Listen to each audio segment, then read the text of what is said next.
ఓం సమర్థ సద్గురు శ్రీ సాయినాథాయ నమః. శ్రీ సాయి లీలామృతం 22వ అధ్యాయం. దైవం మానుష రూపేణ. దైవం ఎప్పుడు అవతరించినా ఆ రూపం ఎంతో విలక్షణంగా ఉంటుంది.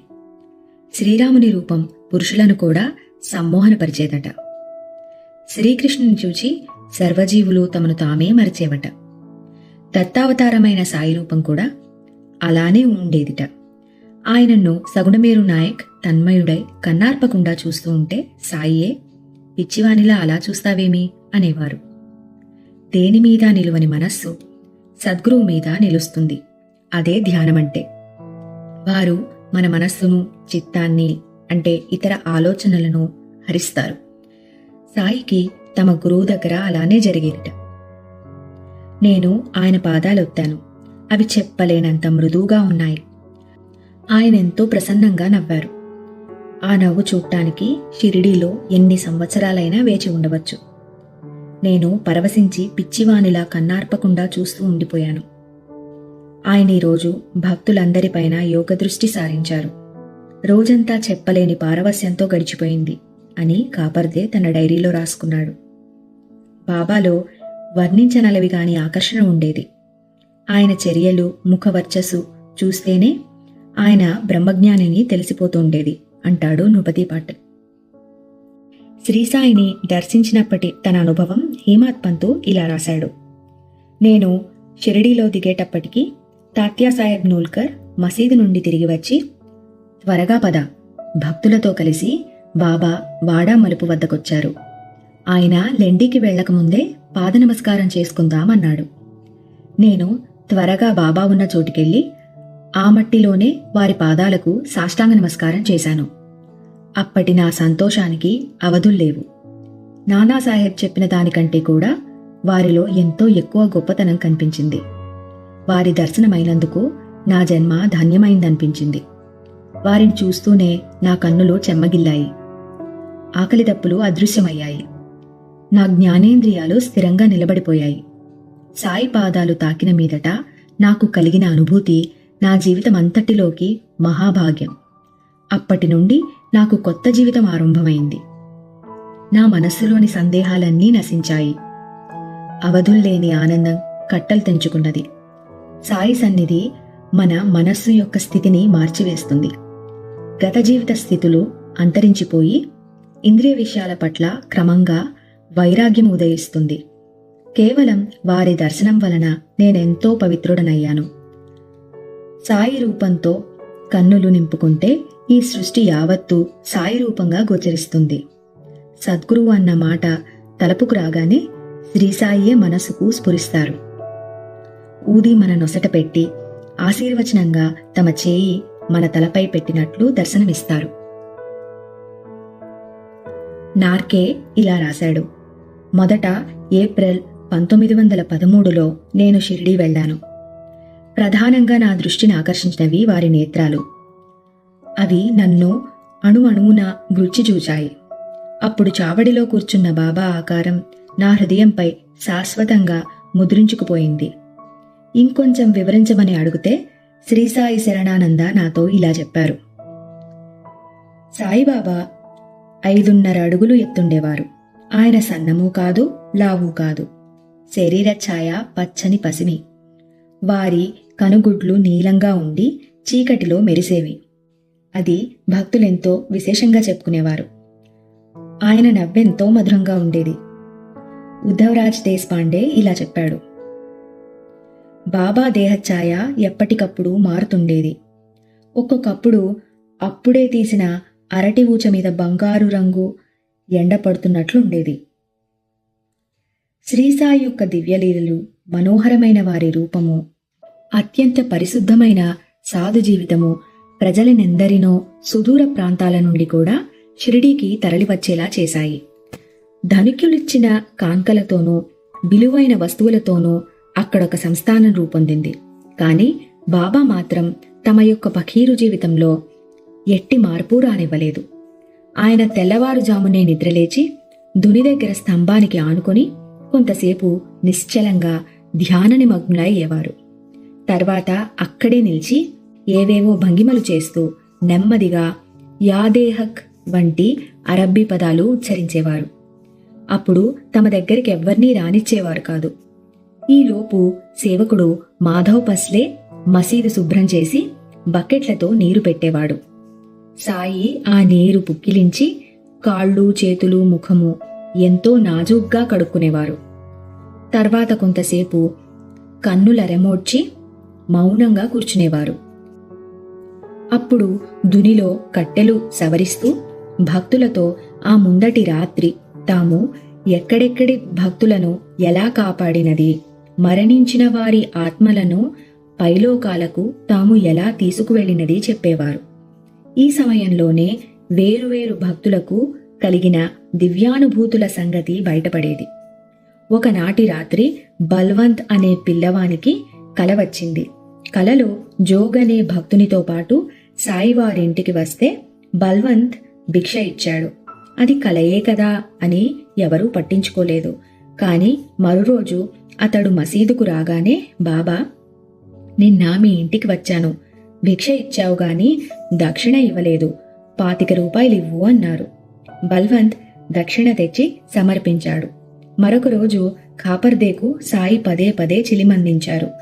ఆ పొగ పీల్చగానే అతని సంశయాలన్నీ తొలగి ఎంతో ఆనందం కలిగింది. ఒకప్పుడు ఆయన ధునిలో తమ చేయి పెట్టి వేరొక గ్రామంలో కమ్మరి కొలమిలో పడిపోయిన బిడ్డను రక్షించారు. అప్పుడు ఆయన చేయి బాగా కాలింది. అది చూసి తాత్యా కంటతడి పెట్టాడు. సాయి నవ్వి, తాత్యా, ఎందుకేడుస్తావు? 2000 పిడకలు పేర్చి వాటిపై ఈ శరీరాన్ని కాలుస్తున్నా మనం చలించకూడదు. నిజమైన జ్ఞానికి అదే గీటురాయి అన్నారు.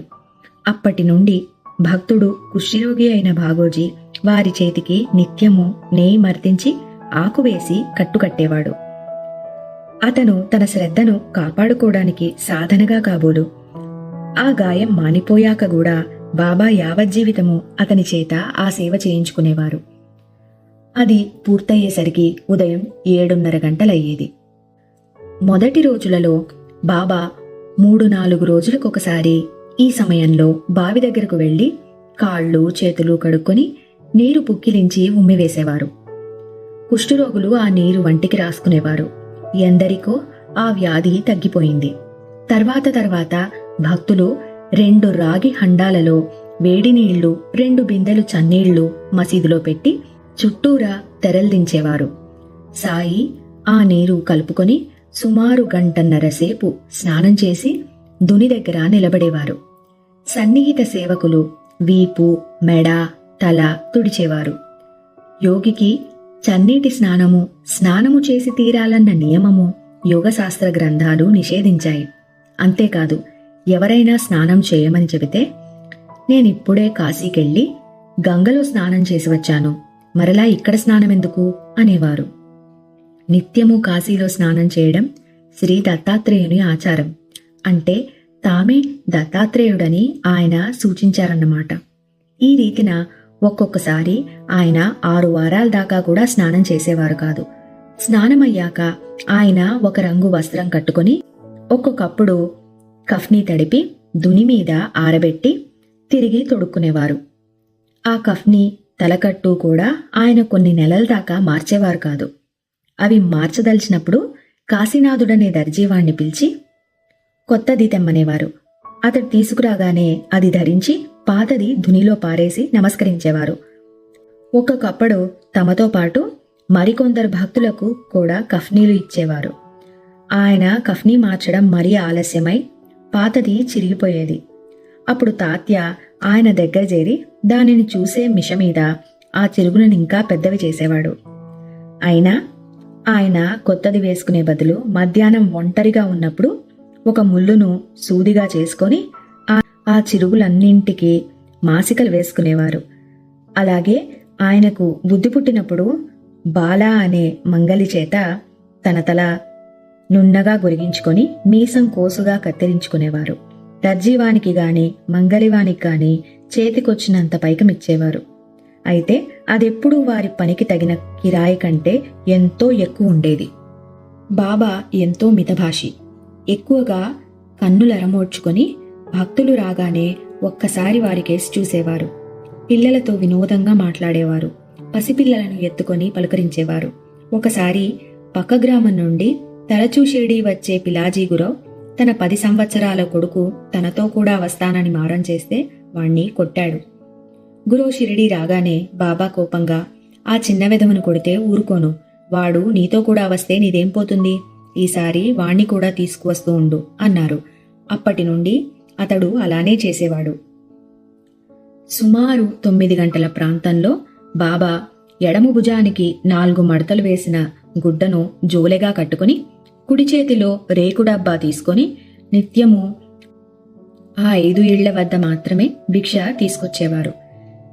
ద్రవాహారాలు డబ్బాలోనూ రొట్టెల వంటి ఘన పదార్థాలు జోలెలోనూ వేయించుకునేవారు. ఆ 5 ఇళ్లలో బయాజీబాయి ఇల్లు ఒకటి. బాబా కేక వేయగానే ఆ తల్లి పనులన్నీ ఆపివేసి ఆయనను ఆహ్వానించి ఆయన ఎదుటనే కూర్చునేది. అప్పుడు 7-8 సంవత్సరాల వయసు గల ఆమె కొడుకు తాత్య ఆయన భుజాలపైన ఎక్కడమో, ఆయన వడిలో పొర్లడమో చేసేవాడు. ఆమె అతనిని కసిరినా, ఆమె ముఖంలో ఏమాత్రం చికాకు వ్యక్తమైనా, బాబా, ఎందుకమ్మా వాణ్ణి కోప్పడతావు, వాడిష్టం వచ్చినట్లు చేయనివ్వు అనేవారు. ఇలా భిక్ష తీసుకొని మసీదుకు చేరగానే బాబా ఒక రొట్టె, కొద్ది అన్నము దునికి ఆహుతిగా వేసి మిగిలినవన్నీ ఒక మట్టి బొచ్చెలో మూత పెట్టకుండా ఉంచేవారు. మొదటి రోజుల్లో కుక్కలు, పిల్లులు, బిచ్చగాళ్లు, సేవకులు దాని నుండి తమకు కావలసినంత తీసుకునేవారు. ఆయన ఏ ప్రాణిని అసహించుకుని వెళ్లగొట్టేవారు కాదు. చివరకు మిగిలినవన్నీ రుచి విచక్షణ లేకుండా కలిపి కొన్ని ముద్దలు మాత్రము తినేవారు. హిందూ ధర్మ ప్రకారం బాబా నైష్టిక బ్రహ్మచారి. అందుకే తమ గురువు దేహంతో ఉన్నంతకాలం వారి చెంతనే ఉండి సేవ చేశారు. వారు పరమపదించాక వారి ప్రతిరూపంగా నిరతాగ్నిహోత్రం నిర్వహించారు. ఎల్లప్పుడూ తెల్లని ముతక గుడ్డలు ధరించేవారు. లెండీకి వెళ్లేటప్పుడు తప్ప మరెప్పుడూ పాదరక్షలు వేసుకునేవారు కాదు. పగలెన్నడూ వెన్నువాల్చక గోడకు కూడా జానడు దూరంలో కూర్చునేవారు. పండ్లు తోముకోకుండా నీళ్లు మాత్రం పుక్కిలించేవారు. భిక్షాన్నం మాత్రమే తినేవారు. ఆంతరంగికంగా మాత్రం సర్వము భగవంతుని రూపంగా చూసే అరుదైన మహాత్ముడు సాయి. అందుకే ఆయన ఏ ప్రాణిని అసహించుకోలేదు. ఆయన ఆదర్శ భిక్షువు. ఎవరినీ భిక్ష కోసం పీడించలేదు. బాబా షిరిడీ చేరిన 2 సంవత్సరాలకు ఆ ప్రాంతంలో కరువు వచ్చింది. అప్పుడు ధనికులైన నందు, తాత్యాల ఇండ్ల వద్ద మాత్రమే ఒక్కొక్క ఇంటి నుండి సగం రొట్టె మాత్రమే తీసుకునేవారు సాయి. భిక్షకు వెళ్లి వచ్చాక 9 గంటల ప్రాంతంలో బాబా పాదరక్షలు ధరించి లెండీకి వెళ్లి వచ్చేవారు. భక్తులు దారి పొడుగున ఆయనకు గొడుగు పట్టేవారు. అప్పుడు తీసిన ఫోటోలో ఆయనకు ఎడమవైపున బూటి, కుడివైపున నిమోన్కర్ గొడుగు పట్టుకుని భాగోజీ ఉన్నారు. వీరందరినీ లెండీ తోపు బయట విడిచి అబ్దుల్లాతో కలిసి లెండీలో కొంతసేపు గడిపి వచ్చేవారు. సుమారు 10:30 గంటల ప్రాంతంలో ఆయన మసీదు చేరాక గాయకులు, నర్తకులు, గారడీవారు ఆయన ముందు తమ కళలను ప్రదర్శించేవారు. లేకుంటే మధ్యాహ్నం దాకా ఆయన భక్తులతో మాట్లాడుతూ ఎన్నెన్నో కథలు చెప్పేవారు. ఒకరోజు భక్తులు ఆయనను పూజిస్తుండగా నానావల్లి వచ్చి, లే, ఆసనం మీద నేను కూర్చోవాలి అని గర్జించాడు. సాయి ఎంతో నిర్లిప్తంగా లేచారు. ఆ స్థానంలో అతడు కూర్చుని మరుక్షణమే లేచి బాబాకు నమస్కరించి వెళ్లిపోయాడు. మరొకప్పుడు హరిద్వార్ బువా అనే సాధువు రోజు మసీదులో ఒకే చోట కూర్చునేవాడు. ఒకరోజు చిన్న పిల్ల ముందుగా వచ్చి అక్కడ కూర్చున్నది. ఆ సాధువు ఆ పాపను కసిరి అక్కడ్నుంచి లేపేసి అక్కడ కూర్చున్నాడు. వెంటనే బాబా ఉగురులై మసీదు నుండి అందర్నీ వెళ్లగొట్టేశారు. కొద్దిసేపట్లో ఆ సాధువు మళ్లీ అక్కడ కూర్చోబోతే సాయి అతన్ని మరలా వెళ్లగొట్టారు. సృష్టిలో సర్వానికి యజమాని భగవంతుడే. అయితే రోజూ కొద్దిసేపు కూర్చున్నంత మాత్రాన ఏ ప్రదేశమైనా ఆ సాధువుది గాని లేక తమది గాని ఎలా అవుతుందని పై 2 సందర్భాలలోని బాబా భావం. కొందరు భక్తులు తమ భోజనంలో మొదట కొంత బాబాకు అర్పించేవారు. ఆయన అందులో కొంచెం భక్తులకు పంచి పళ్లెంలో కొంచెం ఉంచి తిరిగి ఇచ్చేవారు. తర్వాత ఆయన కూడా భక్తుల పంక్తిలో భోజనం చేసేవారు. ఆయనకు కుడి పక్కన తాత్య, రామచంద్ర పాటిల్, బయాజీ పాటిల్, ఎడమవైపు బడేబాబా, శ్యామ, బూటి, కాకా దీక్షితులు కూర్చోగానే చుట్టూ తెరల్దించేవారు. ఆ తర్వాత అందులో ఎవరూ ప్రవేశించేవారు కాదు. తరచుగా ఆ పంక్తిలో భాగోజీ, మాధవ్ పస్లే, నిమోర్కర్లు కూడా కూర్చునేవారు. శ్యామకు మాత్రం అతడి ఆచారం ప్రకారం పాయసం ఒక్కటి వడ్డించేవారు బాబా. వేసవి కాలంలో బాబా రోజూ ఒక మామిడి పండు స్వల్పంగా రుచి చూచి భక్తులందరికీ పంచేవారు. తర్వాత సేరు పాలు, సేరు రొట్టెలు, సేరు చక్కెర గిన్నెలో పిసికి ప్రసాదంగా పంచేవారు. అప్పుడు ఆయనే అందరి పళ్ళాలు వంటకాలతో నింపేవారు. భక్తులు భోజనానికి తమ బిడ్డలను కూడా తీసుకొచ్చినప్పుడు మొదట వారికిష్టమైనవి పెట్టాకనే భోజనం వడ్డించేవారు. ఒకసారి అందరూ భోజనం చేస్తుండగా శిథిలమైన మసీదు కప్పు నుండి పెట్టపెట్టమని శబ్దమైంది. వెంటనే సాయి చేయి పైకెత్తి ఆగు ఆగు అన్నారు. ఆ శబ్దం ఆగిపోయింది. భోజనమై అందరూ బయటకు రాగానే మసీదు కప్పు నుండి ఒక భాగం సరిగ్గా వీరు కూర్చున్న చోటనే విరిగి పడింది. బాబా ఆగమన్నదెవర్నో అప్పుడు అందరికీ అర్థమై ఆశ్చర్యపోయారు. భోజనాలయ్యాక సగుడమేరు నాయక్ మసీదు శుభ్రం చేసి సాయి యథాస్థానంలో కూర్చున్నాక ఆయనకు తాంబూలము, తర్వాత గ్లాసుడు మంచినీళ్లు, 2 రూపాయల దక్షిణ ఇచ్చేవాడు. అప్పుడు సాయి కొంతసేపు ఏకాంతంగా గడిపేవారు. మధ్యాహ్నం 2:30 గంటల ప్రాంతంలో భక్తులు మరలా మసీదులో చేరేవారు. హరిదాసులు, పగటి వేషగాళ్లు, సర్కస్ వాళ్లు ఆయన సన్నిధిలో ప్రదర్శనలిచ్చేవారు. ఆయన ఒక్కొక్కరికి 2 రూపాయలు ఇచ్చేవారు. లక్ష్మణ్, బాలాశింపి వంటి యువకులు కొందరు ఆ కానుకలలో కొంత భాగం కాజేసేవారు. అయినా సాయి వాళ్లను ఏమీ అనేవారు కాదు. ఈ సమయంలోనే ఎన్నో చిత్రాలు జరిగేవి. ఉదాహరణకు జనవరి 1, 1912న సాయి 3 కథలు చెప్పారు. 3వ కథ ప్రారంభించగానే ఒక ఫకీర్ వచ్చి ఆయన పాదాలు తాకాడు. సాయి కోపంతో నెట్టివేసినా అతడు విడవకుండా ఆయన పాదాలు పట్టుకున్నాడు. తర్వాత అతడు బయటకు వెళ్లి మసీదు ప్రహరీ గోడ వద్ద నిల్చున్నాడు. ఆ కోపంతో సాయి ఆరతి సామాన్లు, నైవేద్యాలు బయట పారేసి రామమారుతి అనేవాణ్ణి అమాంతంగా పైకెత్తేశారు. అతడికప్పుడు పైలోకానికి వెళ్లినంత ఆనందం కలిగిందిట. అలాగే భాగ్య అనేవాణ్ణి మరో యువకుణ్ణి కొట్టారు. ఆ కోపంలోనే కాపర్దే కొడుకు బలవంత్ను ప్రమాదం నుండి రక్షించామని చెప్పి ఆ ఫకీరు కాపర్దేను చంపాలనుకున్నాడు. కాని నేను అడ్డుపడ్డాను అన్నారు. ఆరతి సమయంలో తమ స్థానం నుంచి లేచిపోయి ఆరతి అయ్యాక తిరిగి వచ్చి కూర్చున్నారు. కాపర్దే డైరీలో రాసుకున్నాడు. ఇటువంటి ఆగ్రహంతో పాటు బాబాలో భక్తులపై ఎంతో చల్లని ప్రేమ కూడా ప్రకటమవుతూ ఉండేది. తరచూ ఆయనే పండ్లు కొని ముక్కలు చేసి భక్తులకు పంచేవారు. అరటి పండ్లు ఒలిచి గుజ్జు భక్తులకిచ్చి తొక్కు తాముంచుకునేవారు. మామిడి పండ్లను ఎంతో నేర్పుగా అన్ని వైపులా నొక్కి భక్తులకిచ్చేవారు. రసమంతా సులభంగా నోట్లోకొచ్చి తొక్కు, టెంక పారవేయడానికి వీలుగా ఉండేవి. సుఖ సౌఖ్యాలు భక్తులకిచ్చి వారి దుఃఖం తాము స్వీకరిస్తామని వారికి మాయను తొలగించి దివ్యానుభవం సులభమయ్యేలా చేస్తామని ఈ చర్యలలోని వారి భావమై ఉండవచ్చు.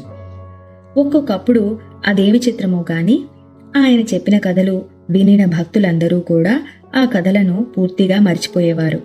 ఒకరోజు ఆయన గత జన్మలలో ఆయన, బాపుసాహెబ్ జోగ్, దాదా కేల్కర్, శ్యామ, కాపర్దే, దీక్షితులు ఒక చిన్న వీధిలో తమ గురువుతో కలిసి ఉండేవారట. అందువల్లనే తామీ జన్మలో అందర్నీ మళ్లీ కలుపుతున్నామని బాబా చెప్పారు. సాయంత్రం బాబా మసీదు ప్రాంగణంలో కొద్దిసేపు పచార్లు చేసి ప్రహరీ నానుకొని నిలిచి వీధిన పోయే జనంతో ఏమేమో మాట్లాడేవారు. ఉదాహరణకు 10 పాములు వెళ్లిపోయాయి, కాని చాలా వస్తాయి. ఇక్కడకు జనం చీమల పుట్టల్లా చేరతారు. వణి, తేలి నన్నెంతో బాధిస్తున్నారు. నేనీ మసీదులో ఉండను అని చెప్పి ఒక్కొక్కసారి అప్పటికప్పుడే ఆయన వెళ్లిపోవడానికి సిద్ధమయ్యేవారు. అప్పుడు తాత్యా పరుగున వచ్చి, నేను వాళ్ళని దండిస్తాను, ఇప్పుడు శాంతించండి, మరో రోజు వెళ్దాం అని బుజ్జగించాకనే ఆయన శాంతించేవారు. సాయంత్రం 5 గంటల ప్రాంతంలో బాబా మరలా లెండీకి వెళ్లి వచ్చేవారు.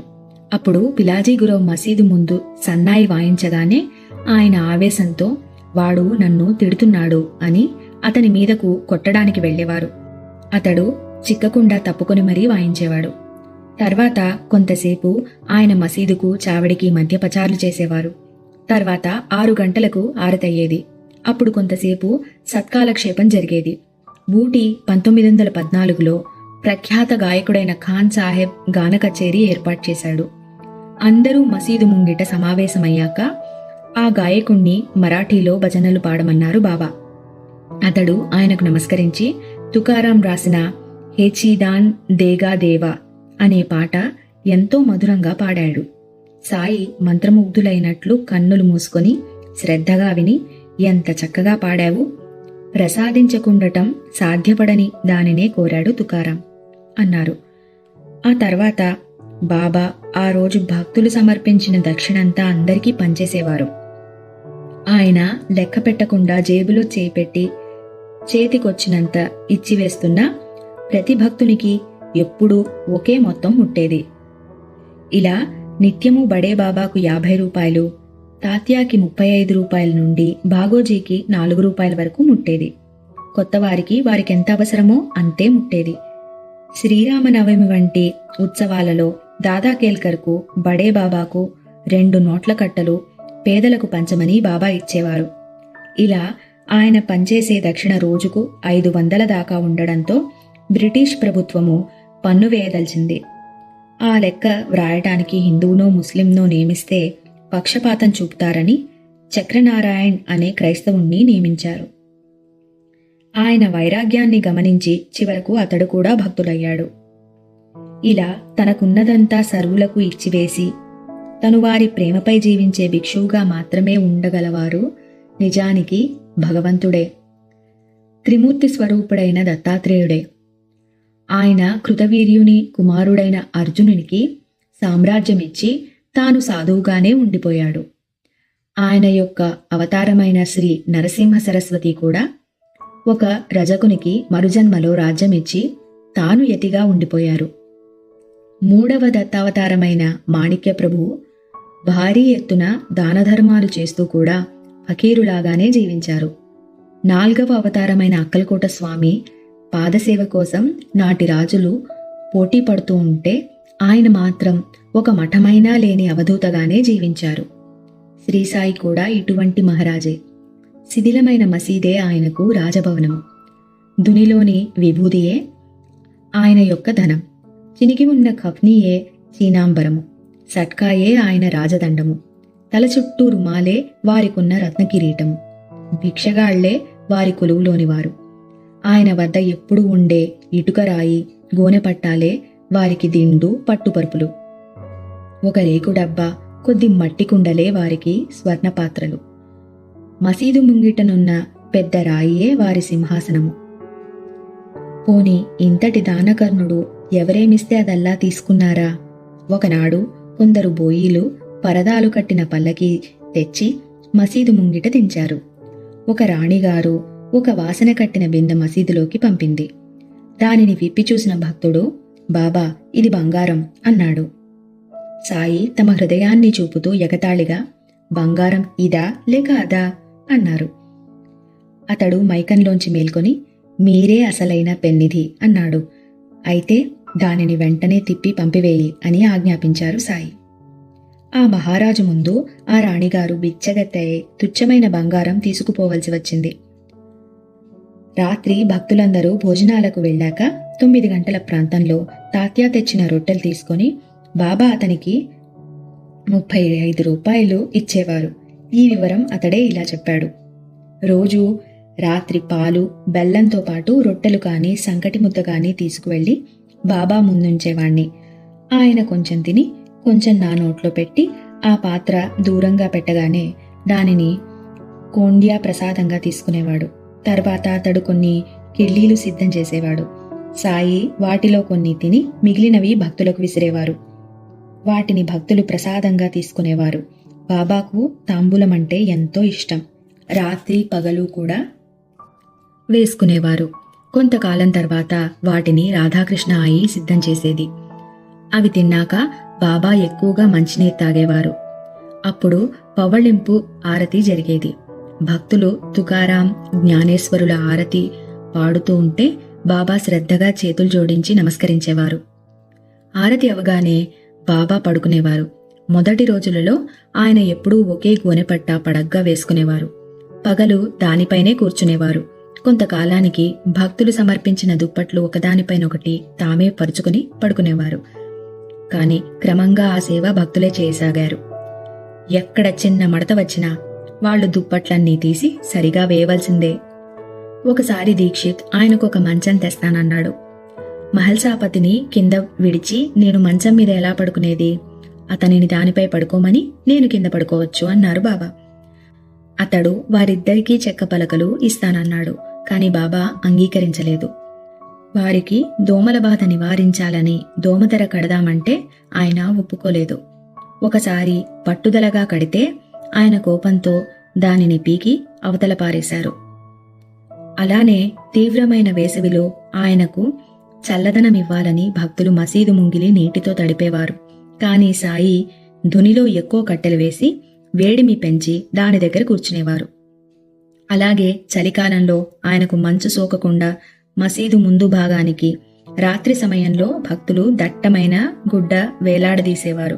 అది చూసి ఆయన ఎగతాళిగా, అవునవును, మీరంతా నన్నిలా కాపాడకపోతే ఏమైపోతాను అని వెంటనే గంభీరంగా, మీరు నన్నేమి కాపాడగలరు, నేనే మీ అందర్నీ కాపాడుతాను అనేవారు. మసీదులో బాబాతో పాటు తాత్య, మహల్సాపతి కూడా ఉండేవారు. మహల్సాపతి ఆయన పాదాలొత్తేవాడు. అతడికి నిద్ర తూగితే ఆయన తట్టి లేపేవారు. అతనిని రాత్రి లఘుశంకకు కూడా బయటకు పోనివ్వక మసీదు నుండి దిగితే చచ్చిపోతావు, జాగ్రత్త అనేవారు. ఈ ముగ్గురు వారి తలలు తూర్పు, పడమర, ఉత్తర దిక్కులకు పెట్టుకుని మసీదు మధ్యలో పాదాలు కలిసేలా పడుకొని ఎంతోసేపు మాట్లాడుకునేవారు. వారిలో ఎవరికి నిద్ర తూగినా రెండవ వారితో కలిసి సాయి అతనిని అటూ ఇటూ ఊపి అతని తల, వీపు, కాళ్ళు నొక్కి నిద్రలేపేవారు. ఇలా 14 సంవత్సరాల పాటు తాత్య మసీదులోనే నిద్రించాడు. అతడు తండ్రి మరణించాక మాత్రమే ఇంట్లో పడుకునేవాడు. అతడు ఈ విషయం గురించి ఇలా చెప్పాడు. నేను, మహల్సాపతి, బాబా మసీదులో పడుకునేవాళ్లం. అప్పుడు రాత్రి 9:30 గంటలయ్యేది. కొద్దిసేపటికి మహల్సాపతి లేచి ప్రమిదలలో నూనె నింపి బత్తులు సవరించి బాబా రొట్టెలు పెట్టుకునే కుండ మీద మూత పెట్టి దునిలో కట్టెలు వేసేవాడు. నేను పగలంతా కష్టం చేయడం వలన నా వళ్ళు నొప్పులుగా ఉంటుందని గమనించి నాకు నిద్ర పట్టాక మహల్సాపతితో కలిసి నా ఒళ్ళు, కాళ్ళు, చేతులు పిసికేవారు. నాకదెంతో బాధ అనిపించేది. అలా చేస్తే నేను మసీదుకే రానని బెదిరించి ఒకసారి నేను 10-12 రోజులు వెళ్లనే లేదు. బాబా బాధపడి దూరాన వెళ్తున్న నన్ను కేక వేసేవారు. ఆయనతో నాకెట్టి సంబంధమూ లేదని సైగల్తో తెలిపి వెళ్లిపోయేవాణ్ణి. బయాజీ మామి కొడుకును గనుక ఆయనకు నాపై ఎంతో ప్రేమని నచ్చజెప్పి కాకాసాహెబ్ నన్ను మసీదుకు తీసుకువచ్చేవాడు. ముందటి అధ్యాయాల్లో మనం గమనించినట్టు మహాద్భుతమైన శక్తి, ఈ అధ్యాయంలో గమనించినట్లు సాటిలేని వైరాగ్యము గల సాయి కేవలం ఒక సామాన్య మానవునిలా, అంతకంటే కూడా అసమానమైన వినమ్రతలతో ప్రవర్తించేవారు. కొన్ని సమయాలలో మహల్సాపతి తాత్య వంటి భక్తులతో చెలగాటమాడేవారు. తాత్య తలపాగా దాచేసి అతడు వెతుక్కుంటుంటే వినోదించేవారు. ఒక్కొక్కప్పుడు దానిని తామే ధరించి అతని నడక చక్కగా అనుకరించేవారు. తాత్య కూడా సాయిని ప్రేమగా మామా అని పిలిచేవాడు. వారిద్దరూ నిజంగా మామా మేనల్లుడిలా మసలుకొనేవారని ప్రధాన్ రాశాడు. అలానే మసీదులో ఆ ఇద్దరే ఉన్నప్పుడు బాబా మహల్సాపతి కాళ్లు పిసికి అతడు వారిస్తే పర్వాలేదులే, మనిద్దరం ఒక్కటే, అందరూ నన్ను గొప్పవాడనుకుంటారు కానీ అది నిజం కాదు, నేను నీలాంటి వాడ్నే అనేవారు. తాత్య కూడా ఇలా చెప్పాడు. ఒకనాడు బాబా అకస్మాత్తుగా నా పాదాలు తాకారు. నాకెంతో బాధ అనిపించి మీరిలా చేయవచ్చా అన్నాను. నోర్మి, నీకేం తెలుసు అని చేతులు విడిపించుకొని మరలా నా పాదాలు తాకి నమస్కరించి జయదేవ జయదేవ అన్నారు. ఇటువంటి చనువు వల్లనే సన్నిహిత భక్తులు అప్పుడప్పుడు ఆయన మాటకి ఇవ్వవలసిన విలువ ఇవ్వలేక కష్టాలకు గురి అవుతూ ఉండేవారు. ఒకరోజు తాత్య, బాబా శివరాత్రికి టాంగాలో జజూరి వెళ్ళి వస్తాను అన్నాడు. బాబా ఎందుకంత బాధ అన్నారు. అతడు, నీవెప్పుడు ఇంతే, అడ్డుపుల్ల వేస్తావు అన్నాడు. సాయి చికాకుగా సరే పో అన్నారు. అతడు బయలుదేరిన కొద్దిసేపట్లో టాంగా బోల్తా కొట్టింది. అతడు గాయాలు తుడుచుకుంటూ మసీదుకు చేరగానే సాయి అతను చూసి నవ్వి, చెబితే బుద్ధి ఉండక్కర్లా, అడగడం ఎందుకు, వద్దంటే వెళ్ళడం ఎందుకు అన్నారు. అలానే బాలాభాటే కూతురు సాయిబాయి కోసం కాకా దీక్షిత్ మంచి పెండ్లి సంబంధం తీసుకొచ్చాడు. బాబాతో చెప్పగానే ఆయన, అంతకంటే ఆమెను అప్ప అనే వంటవాడికి ఇవ్వడం మేలు అన్నారు. సమయం చూసుకొని అతడు మరలా ఆ ప్రస్తావన తేగానే ఆయన చికాకుగా, వాడికే ఇచ్చి చేసుకోపో, ఏడ్చుకో అన్నారు. తీరా వివాహం జరిపించాక 6 మాసాలలో ఆ యువకుడు మరణించాడు. ఆ వార్త వినగానే భక్తులతో బాబా, ప్రతివాడు బాబా నీకు తెలియనిదేమున్నది అంటాడే కాని చెప్పినట్లు విని చచ్చేవాడు ఎవడూ లేడు అన్నారు. ఎన్నిసార్లు ఆయన చరిత్ర చదివినా మనం మాత్రం చేసేదేమిటి? బాబా వైఖరిలో వేదాంతము, చమత్కారము మేళవించి ఉండేవి. ఒక గృహిణి తన భర్త ఇల్లు విడిచిపోయి 3 సంవత్సరాలైందని కన్నీటితో చెప్పుకుంది. ఆయన, నా భర్త ఎప్పుడూ నాతో ఉంటూ కూడా ఒక్కసారైనా పలకడు, ముఖం చూపించడు, నేనేం చేసేది అని పెద్దగా శోకించారు. ఆమె విస్తుపోయింది గాని ఆమెకేమీ అర్థం కాలేదు. కొద్ది కాలానికి ఆమె భర్త తిరిగి వచ్చాడు, కానీ ఆమెతో మాట్లాడలేదు, ఆమె ముఖం కూడా చూడలేదు. ఆ బాధకామె అతడు ఇల్లు విడిచిన రోజులే మేలనుకున్నది. క్రమంగా అతడు ప్రతి చిన్నదానికి ఆమెను తిడుతూ కొడుతూ ఉండేవాడు. అప్పుడు ఆమె అతడు మౌనంగా ఉన్న రోజులే మేలనుకున్నది. కొంతకాలానికి అతడు చనిపోయాడు. ఆ తర్వాత ఆమె వేదాంత శ్రవణం చేస్తుంటే బాబా మాటలు అర్థమయ్యాయి. పరమాత్మే అసలైన భర్త, ఎప్పుడూ కూడా ఉంటున్నా కనిపించడు, మాట్లాడాడు. మానవులు పాటుపడవలసినది నిజానికి ఆయనొక్కడి కోసమే.